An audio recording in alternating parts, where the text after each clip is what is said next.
I've never been encouraged to be yourself. I was never. Don't be yourself. Don't be Calm anything down. but yourself. Yeah, calm down, be quiet, don't laugh like that, don't look like that, don't. Hey. Why don't you look like that?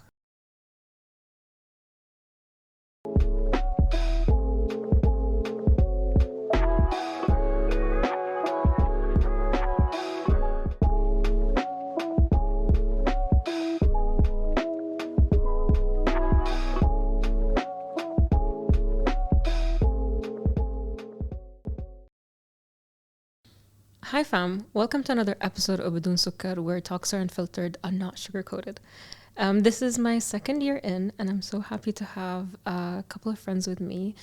Stav, who actually was behind the idea, behind the name of بدون سكر. Thank you so much.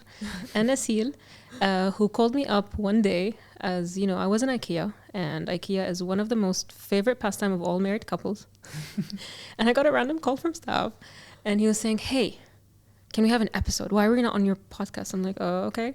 Why are we not on my podcast? What was that stuff? I mean, I just feel like we deserve to be part of an episode. I don't know. The idea of being on a podcast feels like the most informal format of an interview where it's all about me. Does that make sense? Yes, my podcast is completely about you. But not about me. I mean, about us. Not essentially... everything that you talk about is everything that we want to talk about in an unfiltered format and then in the most convivial and social way. And so I think Asil and I have heated debates and conversation. Well, they're not debates because we just agree with each other, really angrily agree with each other about a lot of things, whether it's relationships, traumas, upbringings. Trauma. Yeah. And so we were talking about relationships, I believe. Yes. And then we called you to talk about relationships On your podcast. Yes. So what about relationships? Like what happened that day? Because it was like 11 a.m. So what happened? I was dropping you to the airport or something? No, you're dropping Rahdan to the airport. Okay, so I was dropping Rahdan to the airport. You were with me. Yes. And we just talked about... You got it? I know what we talked about. We talked about about space, about how necessary it is to take space from relationships. Any relationships, or are we talking about romantic relationships? Any relationship. Yeah, basically like giving yourself time to be on your own, especially when you are in a either friendship or relationship with someone constantly. Yeah. That's not usually normal in our side of the world. I believe in it. I'm with you on this one. And recently me and Ahmed had like separate trips separately. And it wasn't the nicest thing, but we both needed it. So I believe in that. But a lot of people say that this is kind of a distance. I don't know, is it an Arab thing that we believe that we have to be with each other all the time? Even friendships. Everything has to be done together and, you know, and everyone has to be updated and stuff. So where did that come from? Like why do you believe so? One, Arabs really care about what other people think.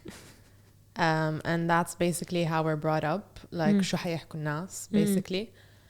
And from that, we're sort of raised to follow the same kind of culture, tradition, personality, you know, in front of other people, to be polite, to be calm, to be proper. You mean like the blending, the social blending? Yeah. Blending how to into not stand out too much. Exactly. Yeah. It's really ironic considering I for one, I'm not going to speak on the behalf of both of you, but I for one, I am incapable of blend. I think that would be the end of you. Seriously. But have you ever tried blending? 100%. When did you stop? That's a really good question. That I've never thought about that. When did I stop blending? I think, look, I'll be very honest. Having grown up in Abu Dhabi, you blend as much as you can because you want to avoid being the center of attention of a village that's 10 people. Because essentially once the word spreads, it spreads like wildfire. But that's the entirety of Middle East. We are big countries, but we are small town behavior mentality kind of thing. Sorry, go ahead. Go on. No, that makes sense. But we grew up in Abu Dhabi, and I don't know if Asil knew about me before I came to high school, but I say yes. No, I don't. But essentially, I left one school to go to another school because of all the shit that went down in the first school. But as soon as I got into the second school, everyone already knew my name. It doesn't matter what happened. Backstory. We need an episode for that. Yeah, that trauma is yet to tell. But essentially, whatever had happened, no matter who I was, in that moment, I was the person people wanted to talk about because it was the most interesting thing, because I did not blend. And so you grow up thinking that you have to blend because you're taught that there is a certain way to do things, and you can only do life correctly if you follow these guidelines that are presented to you at birth. And then who designs these guidelines? El-Nas. The big evil. El-Nas, and that's what you said. Yeah. And so when did I stop blending? I think even when I left to study abroad, I was blending there because I was confused on how much I was allowed to be myself and how much of myself did I know existed. So I think that's a really big question. And as at what point do you stop blending because you have almost formulated the ideal person that you are, and then that's who you want to present the world to. And that's something that as Arab we are not given the chance to do so. Or tools. Yeah. Like I've never been encouraged to be yourself. I was never. Don't be yourself. Don't be Calm anything down. but yourself. Yeah, calm down. Be quiet. Don't laugh like that. Don't look like that. Don't. Yeah. Hey. Why don't you look like that? I can give you one little sample of my past. Whenever my parents would have friends over, I would sit with the women because I enjoyed the topics my mother and her friends would have. I didn't understand. I don't care about oil. So why would I sit with Baba? Oil. حبيبي انت رجال اقعد مع ابوك تعلم. It was the opposite for me. I enjoyed male conversations and hangouts more than female. Although I went to an all-girls school. Interesting. But I always gravitate towards hanging out with men very platonically. Yeah. And I just enjoyed the company, and that ostracized me from female communities because I can relate to that 100%. So what do you prefer? Hangout? Do you have more male friends than females? Yeah. Okay. Yeah. Like growing up in school, a lot of my friends were guy friends, and it was very unfamiliar to my parents for us to have guy friends. Yeah. And so slowly we had to be like, it's okay, we are in an international community that you put us in. So you can't expect us to follow your ways. It's okay to have a guy friend here, it's very normal. Yeah, they are just friends, So that took a while to actually like get to my parents' head, but then at some point they're like, okay, we see it, like it looks okay. They met Stavros, they met other guys, and they're you know what? Please do hang out. Stavros, great. Male? Excellent. That's your boundary. Great male. He's good male. I'm the benchmark of a girl's best friend. Seriously. Basically, yeah. It pisses me off when people say women can't be friends with men or vice versa. A lot of people believe in it. And I feel like, no, I don't know. I mean, I get where they come from, but I think that's just wrong. I think people can be friends. But yeah, the inability to be best friends with the opposite sex. Yeah. How silly. How limiting. Yeah. But yeah, so we were talking, and then about distance in relationships, and then distance from families, and how distance from essentially your parents can create this new format where you're no longer in hiding or you're no longer blending. And I think that's where we're at. It's when did I stop blending? When I distanced from my parents. Was it easy to put boundaries? Oh, wow. Was it easy to put boundaries? Look, I had an idea on what I wanted, but my life had been designed to be dependent. I think growing up also Arab. That's true. Our parents have this idea that you have to be with them until you're married. and then you have to be independent. And this whole idea that you have to be Well, that's from a male perspective. From a female perspective, you're dependent your whole life. 100%, yeah. But yeah. What's your little dependent story? I feel like there's unloading to do here. I think as long as I can remember, all I wanted to is break free, and I knew that was financial independence, so my whole life was geared towards that. And I tried living alone for a bit. My mom and my family gave me a lot of crap, and then I wasn't alone until my dad passed. And it's sad that I had to go through my dad's passing for me to live alone. And then I met Ahmed. So that lasted for a couple of years mainly. But there was an article I read, or something on a post I read, that women in the Middle East and maybe a lot of Asian countries, they never have their own space, if ever. That's so crazy. It gave me a minute. Yeah, I had to take a minute. I was like, that's really, really true. But back to Asil, wait, I just remember yesterday you mentioned that you broke free from your company. Yeah.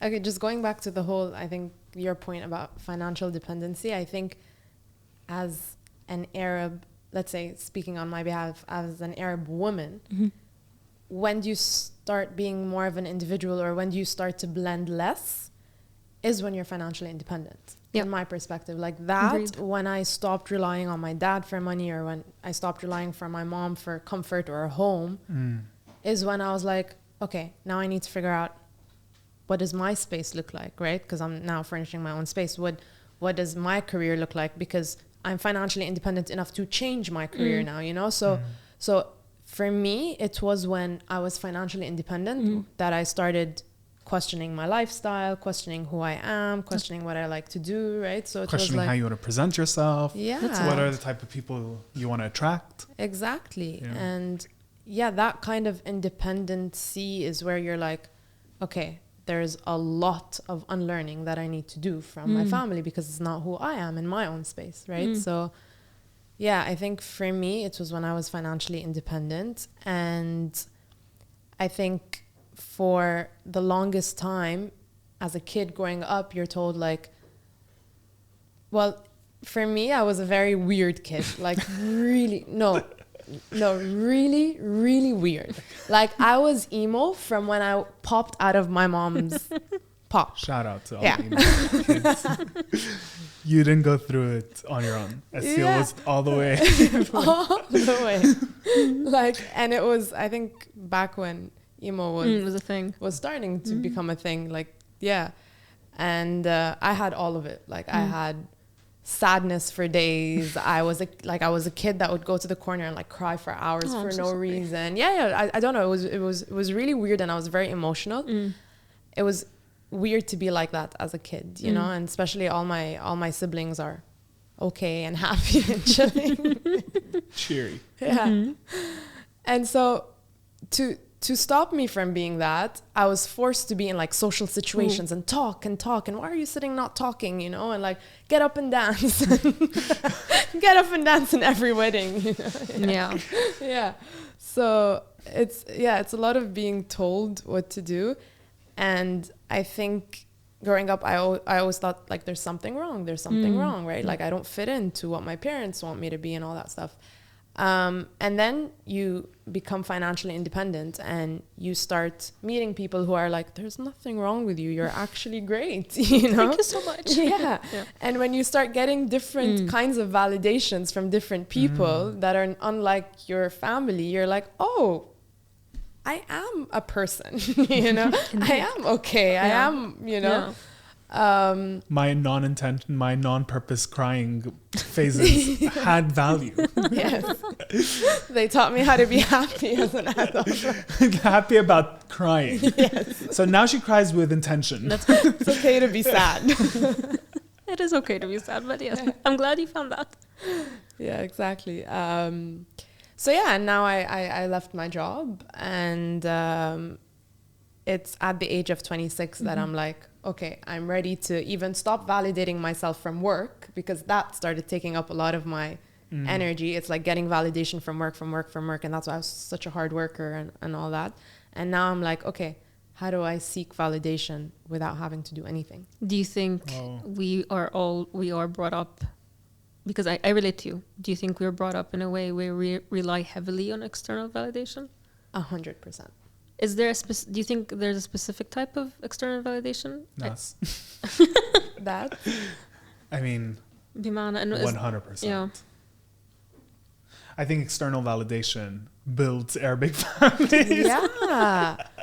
Honestly. That's so wild. Because when your mom hears good things about you from someone else, she's so much more prouder. Yeah, than when you've actually done it. They're like, yeah, she loves that you did it, you know? Yeah. So she's getting super excited from external validation, and then you just see that growing up and you're like, yeah, other people are supposed to. That's so true. That Like your mom went to a صبحية بيضت لي وجهي ابني حكينا عنك بالصبحية and I'm so proud of you blah blah blah and you're like, wow, a group of middle-aged Arab women think amazing. I'm wonderful at the age of 10, and you're like, this is the future. I am who I am because of these Arabic women. Like that is so true. The external validation that comes from everyone else, but your internal innate feeling about yourself has designed the prospect of who you want to do things for when you're older. And I think that's a really big thought process now that you've brought it up, is how much do I do for me today, and how much do I do for everyone else to see today. And there's a difference between doing it for people to see versus doing it for me to see.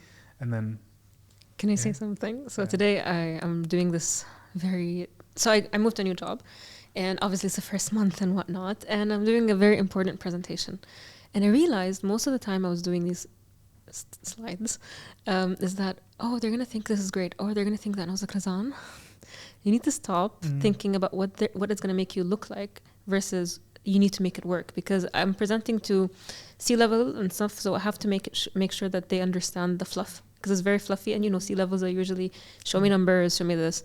So it was very hard to link it, and I was too focused on how it's going to make me look or what people are going to think about me than what I should be saying. And as soon as I changed that, I had more substance, and I realized I was doing that today. Yeah. Interesting. I know it's small, but imagine you doing that on everything. Yeah. Even coming here and doing this. What am I going to wear? How am I going to look like? What image am I going to put myself out there? And obviously a part of me doesn't want to conform. I don't, but... Yeah. I know that the conversation that we had before you set up بدون سكر was... I don't know. I think I was between jobs, or I had just left Saudi. Yeah. And I met you at One Life in D3 really randomly. And you're like, yeah, I just want to do a podcast so I can talk about all these things unfiltered, because I feel like I have so much to say. And at no point was it, I have so much to tell people. It was, I have so much to say for myself, and I just think I should record it.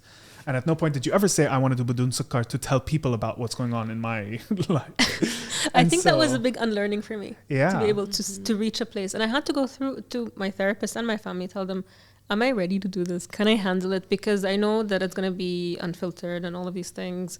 And I had to get that sign off a little bit that I can do it. But to be able to reach that, because it was a big unlearning to not worry about what other people are going to think. Again, at the end of the day, my husband is Saudi, and this can reflect on him. Again, we're back to the people, what people are going to say.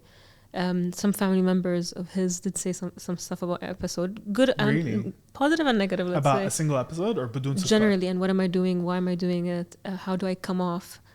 It wasn't an easy conversation to say. But yeah. Anyway, back to you, Asin. It's another episode. Back to you. Sorry, we cut you off.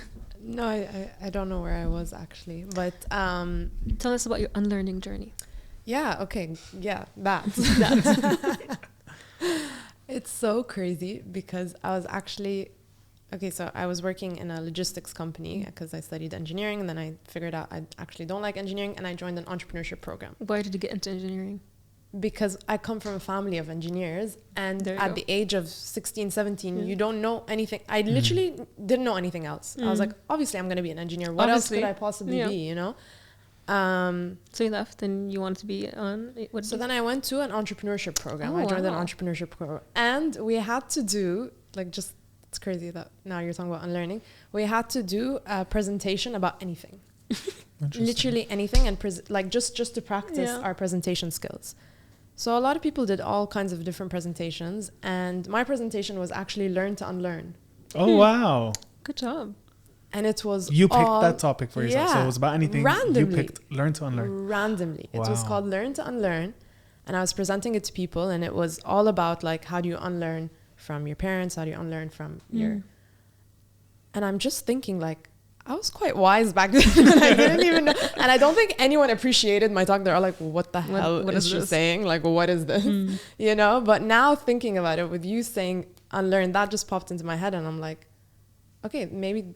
So you've been setting up this journey. Yeah, I didn't consciously think back then. So after this episode, there's nothing for you. Done. Maybe we'll host an episode where you can show people the presentation. But after that, it's fine. You can go back home, cry in the corner, go back to the Asil cliches. Basically, love it. Yeah. I didn't think about it in any conscious way back then. But now thinking about it, it makes a lot more sense to me, you know? But that's really cool. You did a presentation about anything and you picked a topic for yourself. Yeah. On an entrepreneurial program that determined what? What was the point of this program? It was to like, basically the whole objective of the program was to create a business proposal for the company. So you like, what was the reward? A flight to Georgia. You clearly didn't go. And a full-time like position at the company. You got the job. Yeah, I got the job. For presenting yourself. No, for other reasons. Oh, that didn't work out. Learning to unlearn was never. No one. Everyone was like, "Okay, why is she telling us?" I was trying to go like, "Wow, childhood trauma, gratification, moment of accomplishment." Nope. Zero. I don't think anyone after that said anything about it. They avoided you for a while. Yeah, they're like, actually, Don't make eye contact. She's weird. Yeah. Yeah. So I guess that was like a stage in life where I was actually trying to unlearn and not knowing it. I just was presenting it to people, you know. But yeah, there's a lot of things to unlearn, like what we've been a product of throughout our whole life is like thoughts and emotions that all came from childhood, all came from people around us, right? And my biggest learn to unlearn is, how do I remind myself that I am not my thoughts? Constantly, you know? My thoughts are just a product of my experiences, but they're not actually who I am. They're just ways that I've been programmed, right? What about, were your thoughts your own, or were they your family's thoughts? Exactly. Was it your mom's? So they are your own thoughts or whatever. Yeah, they are your own thoughts, but they're thoughts that are coming out from Conditioning. Exactly. I see. That's super interesting. Yeah. So my biggest journey was, how do I unlearn these thoughts? Because these thoughts are not actually serving me, right? And these thoughts are not real. You know, these thoughts are just things that I've been conditioned to feel and to think. And that's been like my biggest unlearning, you know, like, how do I reprogram to create my own thoughts about how I truly feel about myself instead of how I've been conditioned to feel about myself. And a big part of that is being okay with being alone, right? Being okay with being in your own thoughts, being okay with not being around too many people, you know, and being okay with your silence. Because growing up, I was super silent and it was always an issue. But now it's like... Yeah, I don't know why.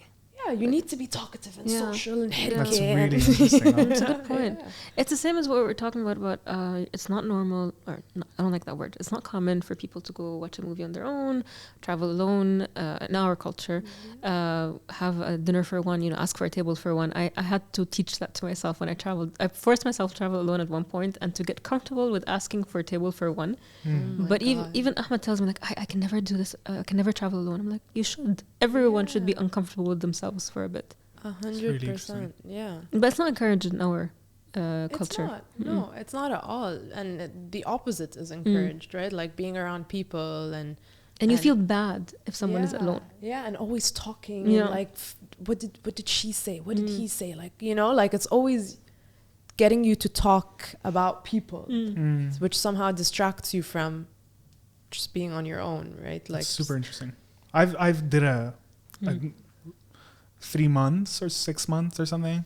I was going through a lot. It was my last year of university in the UK.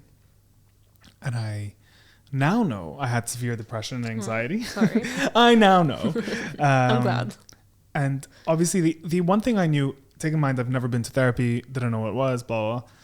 I'm 23 years old. No, I'm younger. I'm 21, 22. And I'm thinking, I know that journaling is a thing.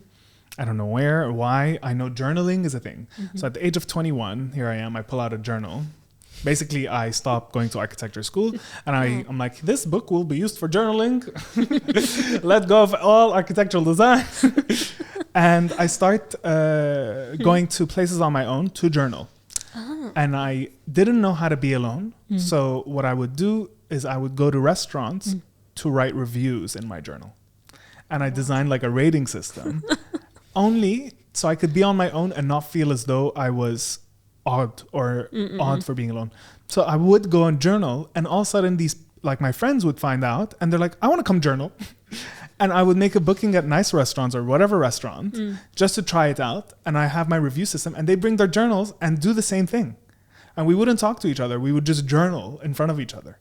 And it was a really interesting moment where, how odd did I look, or what would people think, or and I never had because I got comfortable with journaling in a restaurant on my own. No matter, like, I go to fancy restaurants. I wasn't. They must have thought you're a critic or something. Yeah. I think that was it, because I had stars, and I'm like, service 5 stars, and I'd look at them, like 5 stars. But yeah, so I used to journal on my own, and that was my format of how can I be alone and be comfortable. Was if I did an activity that made me feel as though I had a purpose on being there, and that's why I was at that restaurant.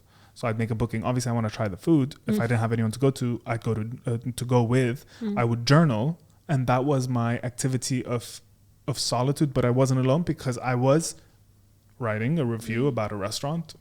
Obviously, it means nothing to the restaurant nor my knowledge, but it was something I did. I think if there is like a piece of advice on how to get to being alone, get comfortable with being alone, this worked like incredibly for me, was journaling as a format of reviewing. And how did you feel when you walked in?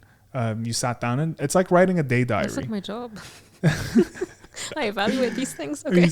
But yeah, so walk into the restaurant. What was the first thing you noticed? What did you like? What did you not like? And then you start ordering. Oh, and I had another rule. Okay. I would never order my food. I'd always tell the waiter, what would you recommend? And I'll take it. But doesn't it defeat the purpose of being alone? Because you're kind of, how do I say it? I do appreciate the efforts that little staff had to being alone. But doesn't that, how do I say this? I can't speak. No. Say it in any way. Yeah, I'm trying. Destroy me. Wow. No, as in, like, you gave something to do, but you didn't really tackle what was wrong, or being uncomfortable being alone. I didn't know I was. I didn't know I had anxiety or depression. Yeah. I didn't know that panic attacks were real. Okay. I was like, what is this weird emotion? Sleep paralysis. Like I was going through the whole lot. And so that to me was, okay, let's try journaling. I don't know what to journal. I'm not going to come back home from school and write. I didn't get it. And so instead of writing my emotions in a book, I would go and I review restaurants on my own. And that was a form of journaling that taught me that being alone was okay. Then I have a question for both of you. How do you feel about doing nothing? Sitting down and doing nothing. I know it's your favorite activity in the world. Really? Asil's, if she could win an award on doing nothing, she would win many. Doing purely nothing or fake not nothing? Doing nothing. No. So till now, I think doing nothing is a bit of a challenge. Yeah. I've gotten comfortable being on my own. You know, that is 100%. Like if I can be alone all the time, yeah, great. Oh, wow. You know? Are you okay? But I'm not doing. Okay, not all the time, but I'm not doing nothing. You know, being alone is actually what to me helped me grow. 100%. Like because I'm alone, I'd be like, okay, you know what? I'm going to actually write in this journal. You know, and I'm just going to write whatever comes out of my head. Or I'll go and I'll take a bath and I'll just like think about things and then write, okay, so I have this thing. It's really weird. It's actually... So I love how you have like warnings. Trigger warning. Trigger warning. It's really weird. So what's your really weird? There's actually two things I wanted to say about. The first thing is, as a child, I always used to have conversations with myself in the shower. And not like just silent conversations. No, like me delivering a speech to someone, like proper, you know, and I'd be aggressive and I'd be passionate and and my mom is just outside, you know, the door being like, are you okay? Like what's going on? Yeah. No, I'm having intense conversations with just, I don't know, just me, you know, like pretending like I'm speaking to someone about it. Anyways, so that... But are these scenarios that would have happened in your life and you were coming up with what you should have replied? Or they're like... It started that way and then they became like TEDx talks. I swear, like I'd proper be giving lessons, teaching, speeches. It's like something takes over me and I'm just... Yeah. Okay. How old were you giving TED Talks? I was young, but it never left. So yeah, Asil goes to the shower. You're going to expect a lot of talks and everyone around is going to be super weirded out because of what's wrong with her. But that was me growing up, right? And till now, I speak to myself in the shower. I'm glad that you kept tradition. Yeah. So the only difference now is I am a lot wiser than I was back then. So things that I talk about are actually things that are like epiphanies. Epiphanies. You know? I see. Yeah. So what I do now is like when I'm showering and these thoughts come out, immediately the minute I leave the shower, I write them down. Like either I write in my journal or I write on my phone.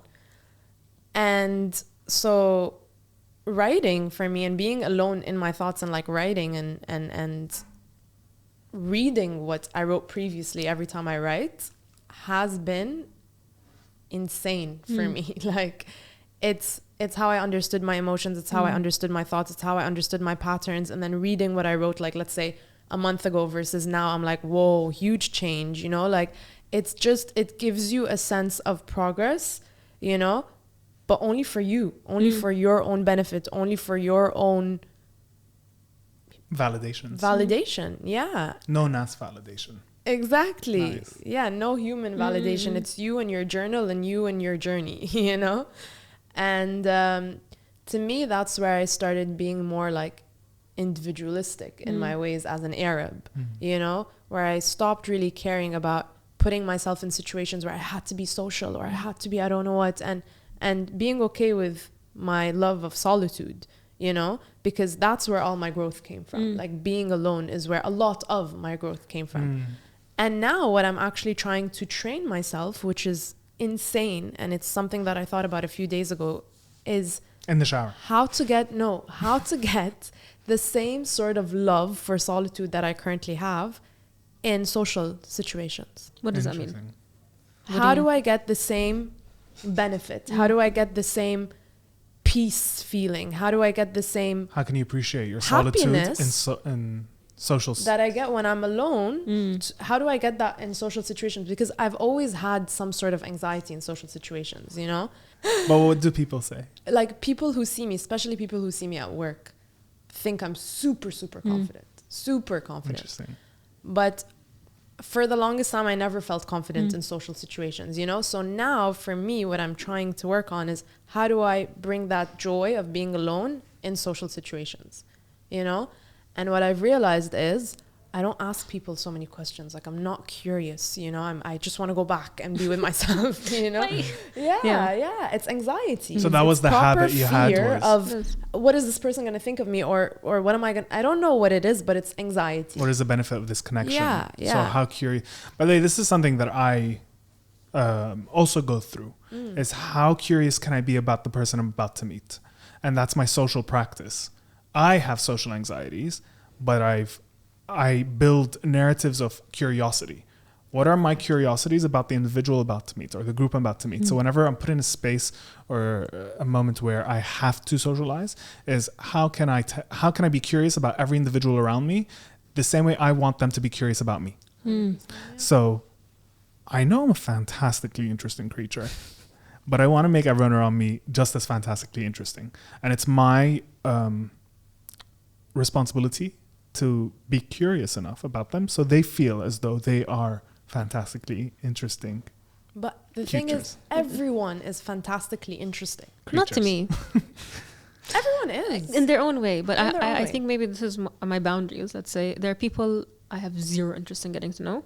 No, same, obviously. You know, Yeah, and I'm That's not what I'm going saying. to go.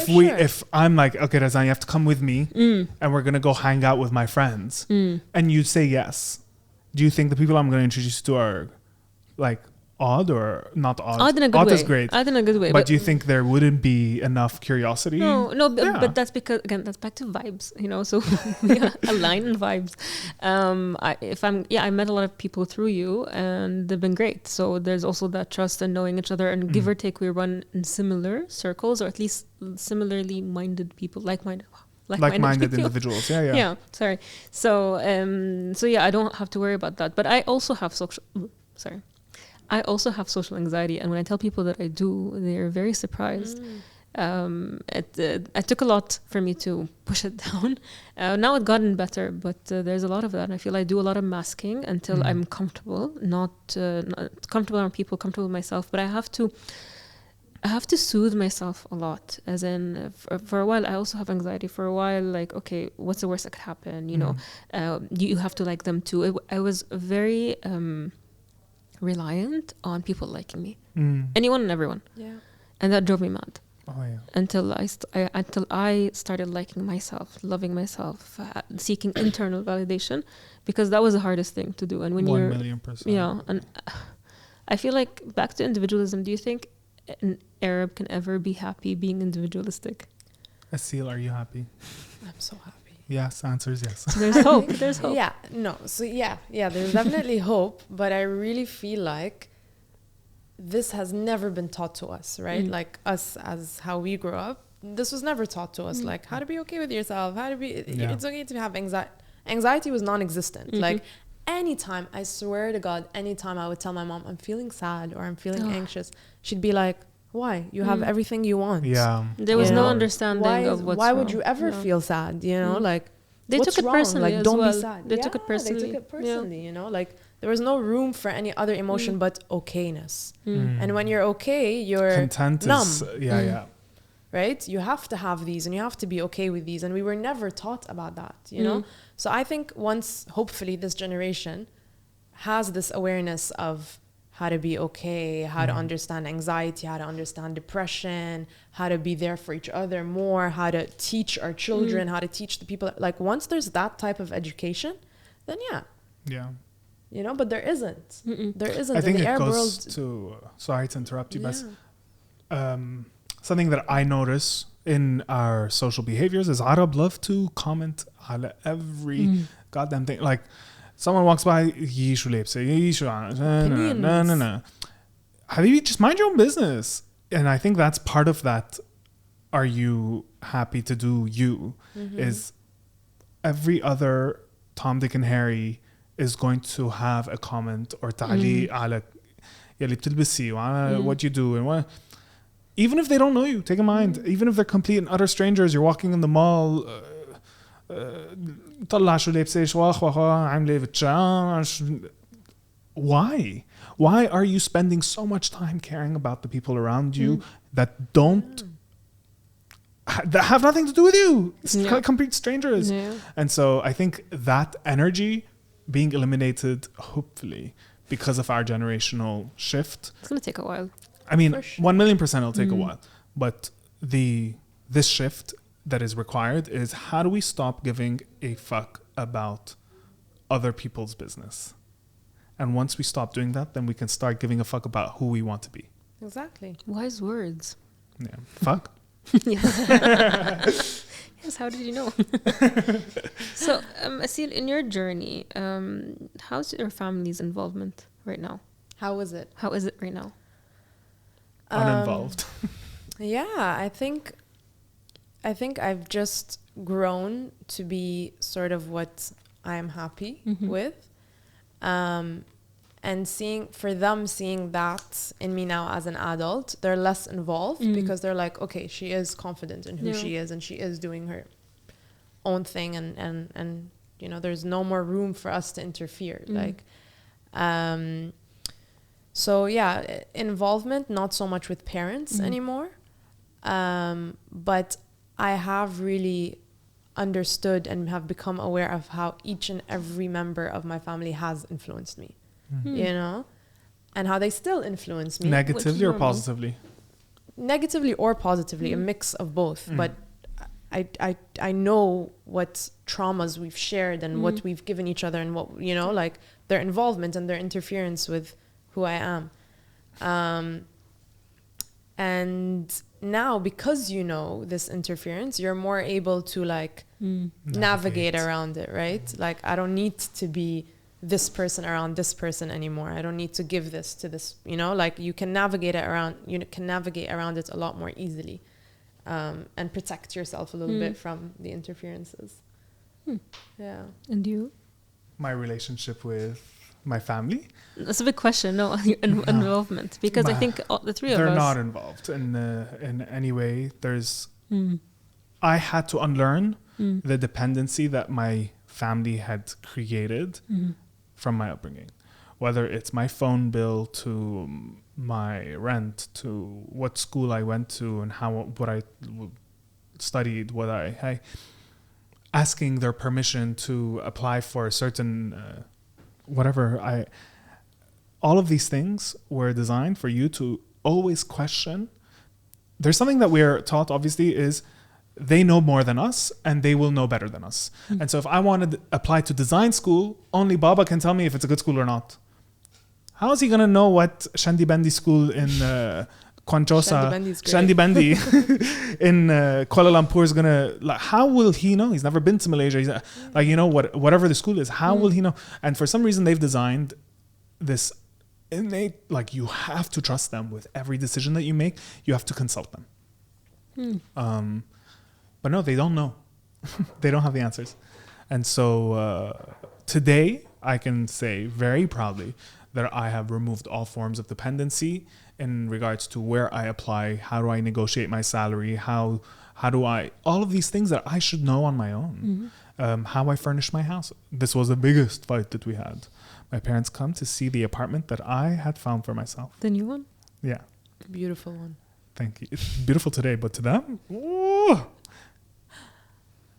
they walk in, اتخذ يروح هونيك والبراد هون وبعدين الكنبه هيك ورح تشتري هالكنبه وبعدين I just got this apartment. I don't know what I'm going to do with it. Why do you know? And that was the first thing I told him. Like, the Wi-Fi. Oh my God, the Wi-Fi.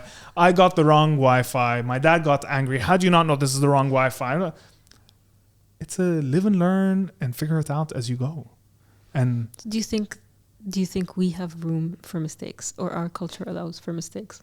Allow for mistakes? No, we can't mistake, because our parents are perfect, and they are, if we're not in the image of my mama and baba, then you're wrong.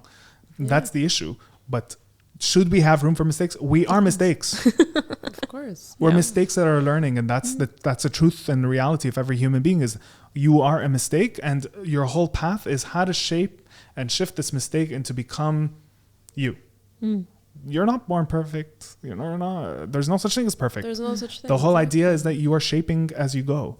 And part of that is telling my parents, actually, you're uninvited to my house until I'm done and I furnished it completely, because I don't want you involved. Boundaries. They're like, okay, what one thing? I'm like, what? What was it? Washing machine and the oven we want to buy you as a gift. I'm like, okay, you know what, I'll take it. I will take it. Gifts welcomed. Gifts welcome, but it's not my parents are the type of people, it's like, if we get the washing machine and the oven, then we have to continue paying your water bills your gas bills just so we're involved in your life forever. I'm like, no, that's not how it works. They want to find. Why do parents have this is it commercial link? Like, maybe they believe their value is providing. There's so much more than that. That's so true. I think that's what they're afraid of. Maybe. If you don't need them anymore, do they matter in your life? That's a scary thought. And it is a very big thought. And I think as every parent has the right to think that of their children is, if my parents don't require my support, will they still love or cherish or need me. So they bully and you. I think that's the thing. They need to know that you don't need to pay my diwa. You don't need to pay my telephone bills for me to give you a call every other day or week. Or I do it because I've learned to love you today. Yeah. And that learning to love you today wasn't based on what bills you paid. It was purely on the fact that I've grown up to become an adult of myself and my individual self. And I've learned to love parts of you that make me tolerate the relationship that we have. It's unfortunate but true, but we grow up to become ourselves. And in that moment, we grow up to learn to love the people that we want to love. And we attract the ones that we want to attract. And that comes by nature of learning. So yeah, how involved? No, they're not involved at all. I call my mother every day because I've made it a claim to myself that this is the relationship I want to build with my mother. I want to build the boundaries. They don't come and see me. We don't see each other monthly, maybe. We don't see each other. But I call them regularly. I call my brother. I call my uncles. I call everyone in my family all the time because I'm that type of person that I care for you. I care for you with my whole heart. And that's something that I learned. But I didn't know that I could learn it if I wasn't alone. Yeah. And so being alone has taught me that I am a caring individual and I will call you regularly to check up on you and love you and show you that I am here to offer you that. If I was still living with my parents, I don't know if I would have done the same, or I wouldn't have known how to shape that to make sense. Exactly. I wouldn't have been able to offer them that love that way. And for me to have that distance, I've learned to offer them love came in that format, and that's the format. That's the love I want to share with them, or give them. Well, thank you. So, yeah, we need to wrap up. That's cool. So to wrap up, Asil, is there any last thoughts on your unlearning journey? Ooh, any last thoughts on my unlearning journey? Be excited to not know what's coming. You know, sometimes it's okay to just flow and to just be, you know, and not really need to be tied to anything like a career or, well, if you're privileged enough to do that. But yeah, like be on your own, figure out what you want, take some time for yourself, rest.